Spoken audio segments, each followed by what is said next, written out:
Oke, kita lanjutkan nomor 31. Di sini ada soalnya. Sebuah benda menuruni bidang miring kasar. Jika delta K dan delta EP berturut-turut adalah perubahan energi kinetik dan perubahan energi potensial. Pernyataan berikut yang benar adalah, jadi kalau anggaplah kita buatkan dulu ya untuk menjawab ini, saya buatkan bidang miringnya ini, bidang miringnya ya buat ini. Ada benda yang mau turun dari atas ini, tingginya misalnya ini adalah H. Jangan bulat ya, karena kasar ini ya. Dia turun ke bawah ceritanya nih ya. Nah, kalau dia misalnya ya, kalau dia adalah licin, tidak ada gesekan, maka kalau ini licin ya, ini licin, maka pasti delta EP-nya itu ya pasti sama dengan delta EK-nya ya. Nah, itu juga pasti sama dengan usaha untuk memindahkan ini dari titik A misalnya ke titik B. Cuma di soal ini yang diketahui itu adalah ini ternyata tidak licin ya. Ini H, ini adalah titik A, ini misalnya titik adalah titik B. Ini tidak licin. Nah, karena tidak licin, maka pasti kecepatannya ini akan berkurang. Ya.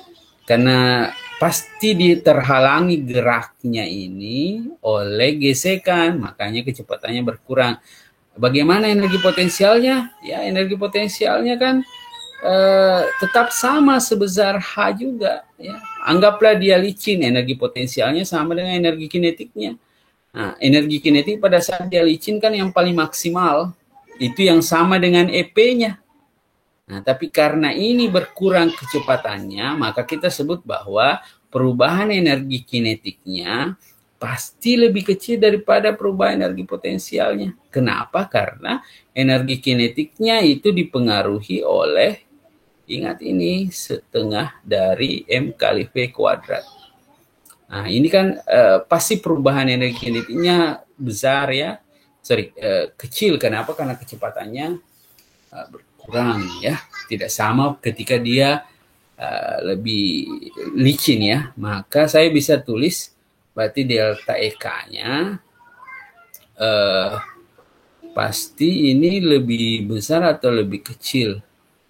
Delta EK-nya ya, yang benarnya ini delta EK lebih kecil daripada delta EP atau delta EK lebih kecil daripada delta EP saja. Ini ada tanda minus.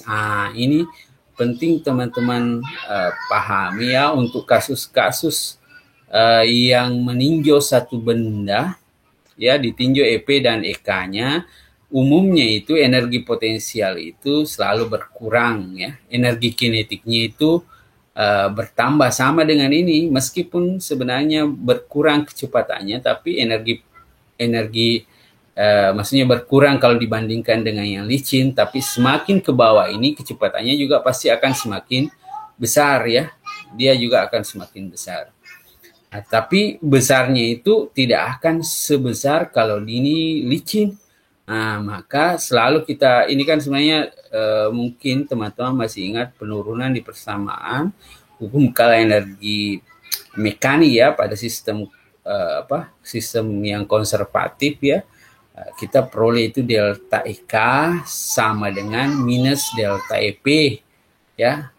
Jadi kalau saya yang paling tepat jawabannya kalau begitu adalah kenapa delta EK dan delta EP itu tidak pernah kedua-duanya bertambah. Salah satunya harus berkurang, salah satu yang lainnya harus bertambah ya. Nah, tidak bisa dua-duanya bertambah ya. Nah, saya kira ini penting ya, ini konsep dasarnya. Jadi jawaban untuk nomor 31 itu adalah A ya.